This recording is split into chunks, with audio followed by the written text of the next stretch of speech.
kali ini di suasana Ramadan seperti ini, paling enak juga kita itu nanti nge-review mesin yang nanti sesuai dengan program kami itu akan setiap jam 4 sore kami upload untuk menemani masa ngabuburit kalian. Jadi jangan lupa stay tune terus di YouTube channel kami, nanti di setiap jam 4 akan ada video-video terbaru. Mungkin beberapa dari mesinnya nanti terlihat seperti sama, akan tetapi di situ nanti untuk kapasitasnya, sistem pemanasannya, sistem operasionalnya pasti juga berbeda-beda. Karena mesin-mesin kami itu akan kami lakukan video juga, setiap nanti akan dilakukan proses pengiriman. Jadi pastinya ada perbedaan dari video 1, 2, 3 dan seterusnya. Dan nantinya apabila ingin nge-review atau ngelihat dari mesin-mesin yang sudah dipesan dulu, cukup cek di YouTube channel kami dan dilihat video dari mesin-mesinnya. Oke, jadi di sini saya akan menjelaskan mengenai mesin bed dryer. Jadi untuk bed dryer ini tergolong mesin-mesin pengering pertanian serbaguna, di mana nanti ada salah satunya bed dryer seperti ini, ada nantinya vertical dryer, ada juga rotary dryer. Jadi dari 3 unit mesin itu memang difungsikan untuk proses pengeringan pertanian, dan nanti biasanya juga berhubungan dengan perkebunan ataupun lingkungan yang lainnya. Jadi jangan khawatir, buat nanti yang ingin usaha atau apa bisa konsultasi di kami. Nanti karena apa, beberapa mesin itu juga bisa difungsikan untuk proses pengeringan lainnya juga. Oke, selain itu kami juga memiliki banyak mesin-mesin lainnya. Ada mulai dari oven kabinet, ada mesin pemanas ruangan, dan banyak mesin lainnya juga. Ada juga di sektor laundry kami memiliki tumble dryer, terus nanti ada tumbler yang kecil, alat konversi, dan lain-lain juga. Jadi jangan khawatir apabila nanti ada pertanyaan meliputi dari proses pengeringan atau mesin pengering, silakan isi kolom komentar di bawah ini, dan jangan lupa disertakan nomor telepon supaya tim marketing kami bisa menghubungi Anda. Oke, langsung selanjut saja. Di sini saya akan menjelaskan mengenai bed dryer ini. Jadi bed dryer ini adalah bed dryer dengan kapasitas 3 ton. Ciri bed dryer kami yang bisa dikatakan itu yang mulai ukuran sedang, itu terlihat dari sini komponen panelnya.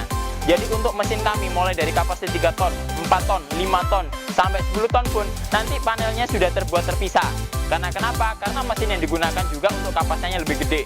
Dan belum lagi di sini nanti sudah dilengkapi juga dengan komponen panel yang sudah otomatis semua. Dan jangan lupa di sini sudah dilengkapi juga dengan termokontrol digital, di mana termokontrol digital ini sedikit berbeda dengan termokontrol analog yang biasanya diputar antara 30 sampai 110, tapi untuk termokontrol digital ini bisa diset sampai di atas 1000 derajat pun, seperti itu. Jadi sangat sesuai apabila digunakan untuk proses pengeringan dengan suhu-suhu yang tinggi juga. Oke, selain di sini nanti ada mesin pemanas. Ini adalah sumber pemanasnya itu menggunakan gas. Jadi gas yang digunakan itu gas LPG dengan tekanan high pressure. Jadi nanti untuk kelengkapannya kayak tabung kayak gitu, itu bisa menggunakan tabung yang 3 kilo, 12 kilo, 15 kilo ataupun yang 50 kilo. Terus nanti untuk selang dan regulatornya itu memang sudah kami siapkan.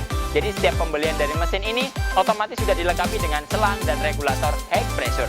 Selanjutnya nanti dari komponen panel, setelah mesin ada box panel, juga ada bed dryernya sendiri. Jadi bed dryer sendiri ini itu berbahan dari plat besi galvanis seperti itu yang sudah dilakukan pengecetan supaya nanti lebih awet meskipun kena hujan dan lain-lain, tetap awet dan tidak berkarat.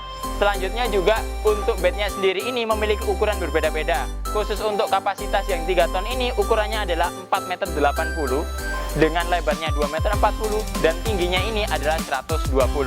Jadi dari tinggi 120 ini dibagi atas 2 ruang.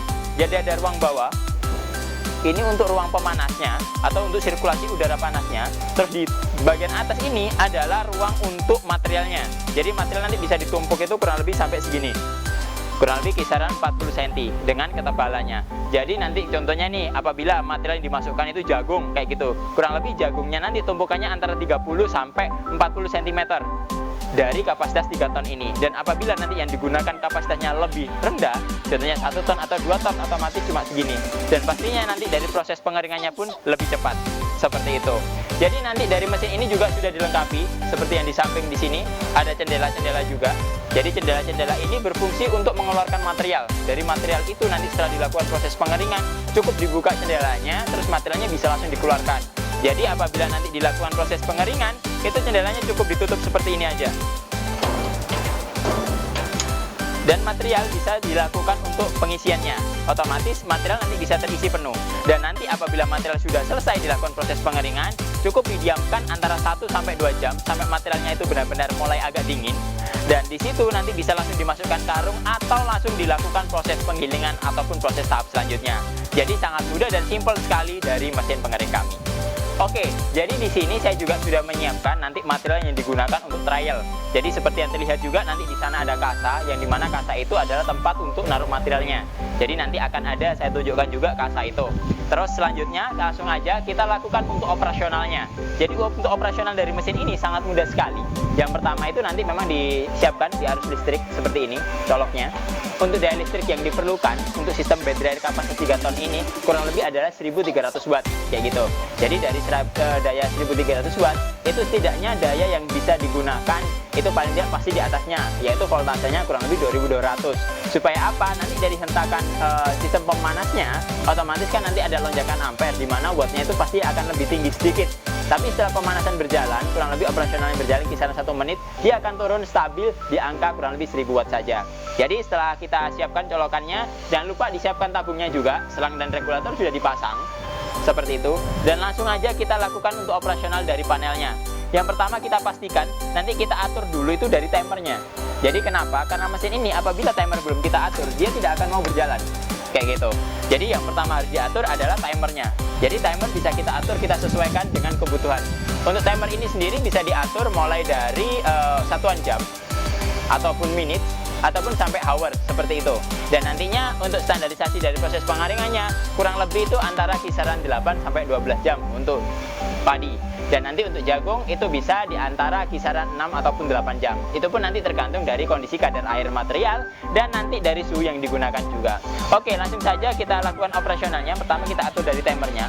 Setelah kita atur timernya, langsung kita nyalakan dari sakarnya. Secara otomatis sistem operasional akan berjalan. Indikator merah menunjukkan dari sistem pemanasan yang sudah mulai berjalan juga. Jadi nanti secara operasional dia sudah mulai berjalan dengan aktif. Dan jangan lupa di sini nanti ada sensor suhu atau kapal, di mana kapal ini bisa diletakkan di ujung bednya atau tempat pemanasannya. Karena kenapa? Sumber inti pemanas itu dia memanaskan sensor kapal ini. Jadi dari sensor termostat ini apabila dia sudah mencapai suhu yang ditentukan, secara otomatis sistem pemanasan akan mati. Menunjukkan lampu indikator ini akan mati. Dan apabila nanti dari sistem pemanasannya itu kurang dari suhu yang ditentukan, otomatis nanti lampu indikatornya nyala dan burner pemanas pun nyala. Jadi di sini terlihat untuk ini sudah nyala dan langsung kita buka knob gasnya. Akan terdengar suara yang sedikit berbeda. Ini menunjukkan dari sistem pemanasan sedang berjalan.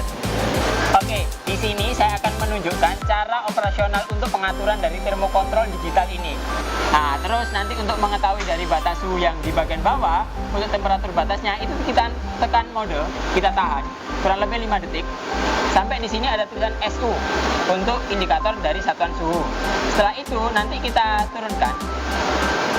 Ini lampu berkedip, ini menunjukkan dari sensor waktu ataupun nanti batas angka yang akan kita tentukan seperti itu. Dan setelah seperti ini kita tekan lagi mode SU sampai nanti kembali ke angka 34 dan 60 seperti ini. Dari operasional sudah kita setting di awal tadi, otomatis kan kita sudah setting timernya. Jadi kita lihat apabila timernya sudah habis, secara otomatis sistem operasional akan mati seperti ini. Jadi otomatis lampu indikator hijau itu dari sistem operasional mati dan lampu bannernya juga ikut mati juga. Dan nantinya saat kondisi seperti ini kita bisa langsung mengecek dari material kita. Berarti nanti untuk operasionalnya sudah bisa dilakukan penyelesaian. Jadi nanti mesinnya bisa dimatikan dengan meskipun kondisi powernya ini masih on, nanti cukup dimatikan saja. Dan apabila kita ingin menggunakannya lagi untuk proses berikutnya, cukup kita nyalakan aja tanpa harus kita melakukan operasional ulang. Karena secara otomatis sistemnya akan terprogram dengan sempurna. Oke, mungkin itu dulu yang dapat kami sampaikan di sini. Jangan lupa nanti stay tune terus di YouTube channel kami. Karena jam 4 sore itu kami selama bulan Ramadan ini akan update video-video terbaru dari Raja Pengaring. Jangan lupa di like, subscribe, komen, serta share supaya menambah wawasan pemirsa lainnya. Marhaban ya Ramadan. Sampai jumpa.